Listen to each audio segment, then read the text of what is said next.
देखें, टीएलपी ने 192 जगह पर ब्लॉकेज किया था। एक जगह जो यतीम खाना है, जहां उनकी मस्जिद रहमतुल लिल आलमीन है, वहां थोड़े से हालात जो हैं कशीदा हैं। और अभी मैं रिपोर्ट ले रहा था कि आपका 2 बजे टाइम आ गया इसका प्रेस, और कल इंशाअल्लाह ताला, क्योंकि 192 में से 191 क्लियर हो गए हैं। और जब कालादम तंजीम करार दी जाती है तो उसके अहदेदारों के अकाउंट सीज होते हैं, उसका शनाख्ती कार्ड ब्लॉक होता है और उसकी नकलो हमल पर पाबंदी लगती है। जो 5 बुनियादी आइटम हैं वो टीएलपी बैन हुई है तो वो कानूनन लगते हैं। 3 दिन का नोटिस देते हैं।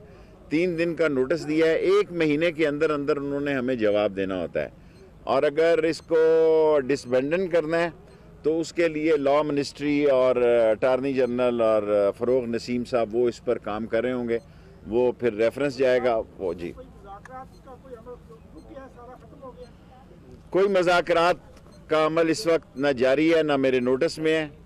और बात जो है वो मज़ाकरात की हमने काफ़ी 2-3 महीने कही, लेकिन वो किसी नतीजा नहीं निकली।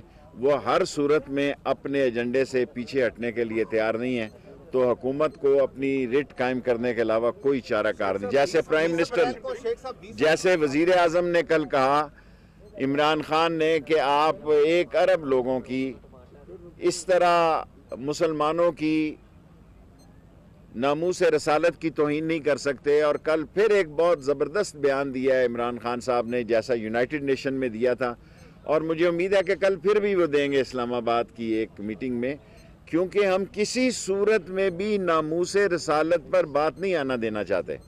हम किसी सूरत में भी गुस्ताखी रसूल हमारे लिए कबूल नहीं है। लेकिन इस मुल्क के हालात के लिए, दुनिया में ज़िंदा रहने के लिए बाज़ कदम ऐसे उठाने पड़े, बादले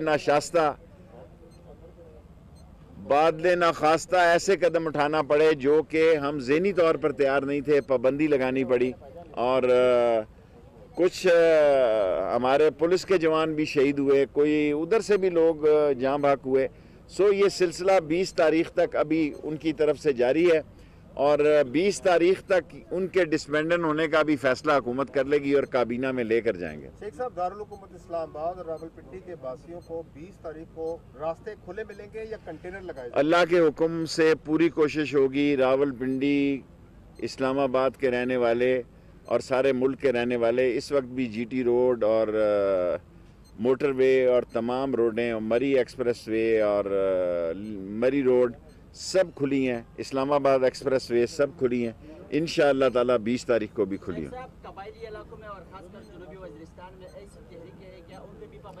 मैं इसका अभी कुछ नहीं कह सकता। तहरीकों का फैसला मैंने आपको देखा है जब आप अपना शिनाख्ती कार्ड तस्दीक कर फरमा रहे थे। सो अभी ऐसा कोई फैसला नहीं हुआ।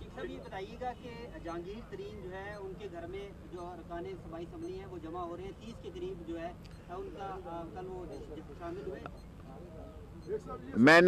मैंने टीवी पे देखा है। मुझे यकीन है कि ये मामला कूल डाउन होगा और वो ज़बान इस्तेमाल नहीं होनी चाहिए। ये पार्टी का हिस्सा है, वो पार्टी के साथ ही रहेंगे और मुझे पूरी उम्मीद है जहांगीर तरीन कहीं नहीं जाए। तो आपके बड़े सवाल हो गए, आपके बड़े महंगा शहर है, यहाँ पर भी गरीबों को सस्ती अशिया मिलें और जो नेसेसिटी है, बेसिक नेसेसिटी की 11 चीज़ें तो यहाँ पर हम कर रहे हैं ताकि लोगों को ये मिल सकें और रोज़ा गरीब लोग सस्ती अफ्तारी और सस्ती सहरी का इंतज़ाम कर सकें। बुनियादी तौर पर आपको इस सस्ता बाज़ार की बुलाने की दावत दी है और कोई सवाल हो तो मैं। फैसले अदालतों ने करने हैं और ना हम उन फैसले होने से पहले राय दे सकते हैं, ना उन फैसलों पर असरअंदाज हो सकते हैं। तो इसको शुरू करने से पहले अब मैं आता हूं, जो एक आपके सामने रात डिटेल्ड ऑर्डर आया, जैसा कि मैंने आपको कहा कि ये पब्लिक प्रॉपर्टी है, जिसमें ऑनरेबल जस्टिस डोगर साहब, ऑनरेबल जस्टिस गुराल, उन दोनों के फैसले आपके सामने आए, जिसमें गुराल साहब ने एक सेंटेंस लिखा है जो मैं पढ़ के बता देता हूं आपको कि ये जो फैसला है आज नून लीग, ये मैं इसलिए प्रेस कॉन्फ्रेंस कर रहा हूं कि अदरवाइज तो अदालतों की बातें अदालतों में होनी चाहिए, लेकिन मरियम औरंगजेब साहबा ने एक स्टेटमेंट दी और फैसले पर अपनी तशवीश का इजहार किया। तो इनकी ये जो तशवीश और इनकी तशवीशनाक हालत है, इस पर आवाम को आगाह करना बड़ा जरूरी था कि अदालत के फैसले पे पहले इन लोगों ने खुद झूठ बोला। अब ये रंग ये देना चाह रहे हैं जैसा कि शायद मोअज़्ज़िज़ जजेस ने अदालत में फैसला सुनाया और बाद में शायद ये रंग देने की ये कोशिश कर रहे हैं एलिजिडली कि शायद बाद में उसमें कोई तब्दीली आई। हालांकि जस्टिस गुराल की स्टेटमेंट में बड़ा क्लियर लिखा हुआ है और वहां पर बहुत सारे जो वकला मौजूद थे और जो वहां पर बहुत सारे दूसरे लोग मौजूद थे, राणा सनाउल्लाह, तमाम लोग कोर्ट में मौजूद थे, उन सबको पता है कि ये फैसला जजेस साहबान ने नहीं सुनाया था, नायब कासिद ने आके ये फैसला सुनाया था। और ये जस्टिस गुराल की जो जजमेंट है उसके पहले पेज पर बड़ा क्लियर लिखा हुआ है। और वो अपनी स्टेटमेंट में ये भी कहते हैं कि उन्हें थोड़ी सी इस पे हैरानी भी हुई थी क्योंकि उन्होंने बेल को अग्री नहीं किया था, तो फिर ये म्यूचुअल फैसला कैसे सुना दिया गया, ये जज साहब यहां फरमा रहे हैं अपने केस के पहले पेज पे। तो पहले ये बात क्लियर कर ली जाए कि जो बेल का फैसला था, जो 2 टेलीविजन मनपसंद जो व्हाट्सएप ग्रुप के थ्रू चलाए जाते हैं, उन्होंने अभी आर्गुमेंट हो रहे थे और बेल की खबर ब्रेक कर दी थी उन्होंने। उसके साथ साथ इनकी एक एमएनए है जिन्होंने अभी आर्गुमेंट हो रहे थे तो ट्वीट कर दिया था कि बेल मिल गई है। तो बेल की इतनी जल्दी क्या थी भाई, इतनी जल्दी क्या है? इस ऑर्डर में एक बात और सामने आई है, माजरत करता हूं, ऑर्डर में नहीं, इस सारी एपिसोड हुई, इस सारी एपिसोड में एक और बात सामने आई है कि शहबाज शरीफ साहब ने छुपाया हुआ था, एक चीज नहीं बताई थी जो आप सबको पता चलेगा, और वो फाइनेंशियल साइड नहीं थी, वो उनकी काबिलियत थी। और वो इस सारी एपिसोड में वो भी सामने आई है काबिलियत कि शहबाज शरीफ साहब के पास MBBS की डिग्री है।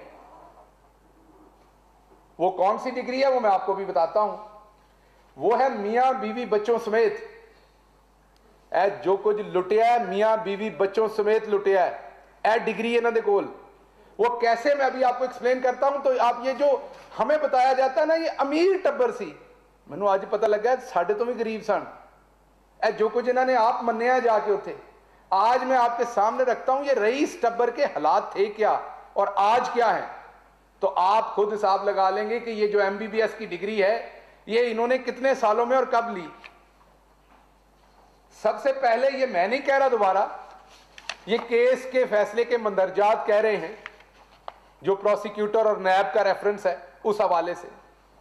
वो ये कह रहे हैं कि जो शहबाज शरीफ साहब हैं वो 1990 में MNA बने थे। उस टाइम उन्होंने जो अपने असासे बताए थे, जो उनके पास पैसे थे 1990 में, शहबाज शरीफ के पास, बेचारे के पास सिर्फ 21 लाख रुपया था। कितना जी? 21 लाख रुपया। और ये अकेले शहबाज शरीफ साहब नहीं थे, मैं नवाज शरीफ साहब की फैमिली को साइड पे कह रहा हूं। शहबाज शरीफ, उनके बच्चे, उनकी बेगमें, ये सारे टब्बर के पास मिला के 21 लाख रुपए थे। ये मंदरजात में शामिल है यहां। उसके बाद ये 1997 से 1998 में जब ये वजीर आला बने तो इन तकरीबन 8, 9, 10 सालों में 21 लाख से असासे बढ़ के 1.5 करोड़ रुपया हो गए। कितने हो गए जी? 1998-99 के करीब 1.5 करोड़ रुपया। मालदार ये जो टब्बर था ना, बहुत अमीर टब्बर हमें बताया जाता है। 21 लाख रुपए थे 1990 में और 1998-97 उसमें ये 1.5 करोड़ थे। पर हुण की थी MBBS की डिग्री। अब वो जो MBBS की डिग्री की, वो की हमने 2008 से 2018, जब हम चीफ मिनिस्टर थे, जब हम दफ्तर में बैठे हुए थे। पहले अशरे में तो बढ़ते 21 लाख से 1.5 करोड़, अब बढ़े 2008 से 2018 में 1.5 करोड़। जो वहां थे वो 2008 से 2018 में कितने बढ़े?